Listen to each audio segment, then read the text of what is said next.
झारखंड के पश्चिमी सिंहभूम जिले में रात भयभीत कर रही, दिन डर के साए में बीत रहा और चैन जीवन से विलुप्त हो चुका है। जी हाँ, ये किसी भूतिया फिल्म की कहानी नहीं बल्कि इस क्षेत्र से जुड़े गांव की दर्दनाक हकीकत है। बता दें, पिछले 1 महीने से गजराज का आतंक इस तरह मासूमों पर बरस रहा जैसे काल स्वयं हाथी का रूप धरकर गांव में विचर रहा हो। बता दें, इस समय बेहद दर्दनाक और चिंताजनक खबर आ रही है पश्चिमी सिंहभूम के केलकेरा, टोटो और आसपास के जंगल से सटे गांव से, जहां जंगली हाथियों का आतंक थमने का नाम नहीं ले रहा। पिछले सिर्फ 1 महीने में एक भ्रमणशील दंतैल हाथी ने 15 लोगों की जान ले ली है। ये मौतें इतनी निर्मम है कि देर रात सोते हुए लोगों को घर से बाहर निकाल कर कुचल दिया गया। इस आतंक से ग्रामीण पूरी तरह टूट चुके हैं। जंगल के किनारे वाले गांवों के लोग अब रात में सोने की बजाय जागकर पहरा दे रहे हैं। कई परिवार तो अपना सब कुछ छोड़कर दूसरे सुरक्षित गांवों में पलायन करने को मजबूर हो गए हैं। मालूम हो कि धान की कटाई हो चुकी है और खलिहान व घरों में रखा अनाज हाथियों को लुभा रहा है। वहीं झुंड से अलग हुआ ये अकेला दंतैल हाथी अनाज के लालच में सीधे गांवों में घुस आता है और जो भी सामने पड़ता है उसे मौत के घाट उतार देता है। सबसे हालिया और दिल दहला देने वाली घटना कल रात की है। गोइलकेरा प्रखंड के सोवा गांव में देर रात 10:30 बजे के करीब हाथी ने एक ही परिवार पर हमला बोल दिया। पिता कुंदन बहंद, उनका बेटा कोदमा बहंद और सिर्फ 8 महीने की मासूम बेटी सामू बहंद, तीनों की एक साथ दर्दनाक मौत हो गई। उसी रात टोटो प्रखंड के कुलसुत्ता गांव में जीवन राम को भी हाथी ने कुचल डाला। सोवा गांव से महज 3 किलोमीटर दूर एक और व्यक्ति की जान चली गई। पिछले 4 दिनों में ही 6 लोगों की मौत हुई है।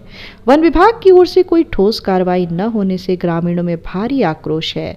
इधर पश्चिम बंगाल से स्पेशल टीम बुलाई गई थी, लेकिन वो भी नाकाम साबित हुई।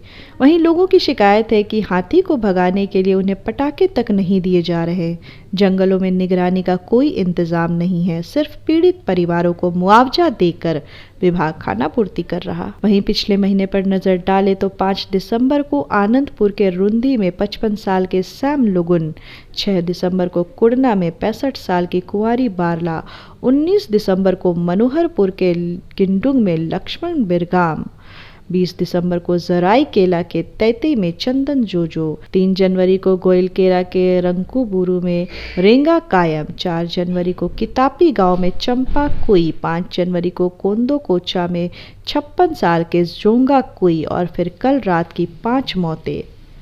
विशेषज्ञों का मानना है कि झुंड से अलग हुआ ये अकेला दंतैल हाथी ही सारी वारदातों को अंजाम दे रहा है।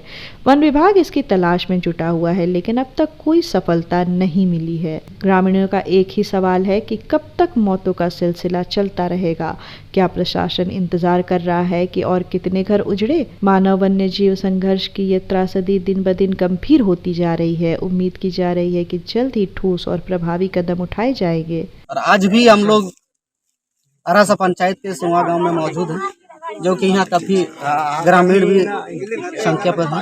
और आज हम लोग देखे कि हकीकत जो क्या है, तो यह देखने को मिला कि एक ही परिवार से 3 सदस्य की जान चली गई।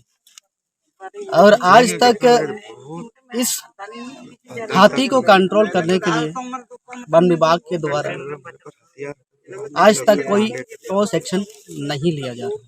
अभी हम लोग पता चल रहा था कि पिछले जो है 2 दिन पहले कि गोइलकेरा अगल बगल में जो ये घटना घटी, तो ऐसा लग रहा था कि वहाँ तो एक शहरी क्षेत्र है, वहाँ वन विभाग द्वारा वहाँ से हाथी को कंट्रोल किया जा सकता है, लेकिन नहीं। फिर भी यहाँ अभी एक ऐसा क्षेत्र है जो कि ग्रामीण जो है कि वनग्राम अपना झोपड़ी छोटा मोटा घर बना के हम लोग गुजर बसर करते हैं, यहाँ पर जीवन यापन करते हैं। उसी तरह से एक झोपड़ी में आज एक परिवार रह रहे थे, लेकिन वह रात को एक हाथी आकर के हमला किया और हमला के दौरान ही 3 सदस्य को मौत के घाट उतार दिया। ये बड़ी दुख की बात है। अब यही मांग करते हैं कि जो भी उच्च अधिकारी जो है, वन विभाग जो है, इस पर ठोस निर्णय लेना चाहिए और इस हाथी को किस तरह से कंट्रोल करना है। और ये वही लोगों का पास कंट्रोल सिस्टम है, वही लोग कर पाएंगे।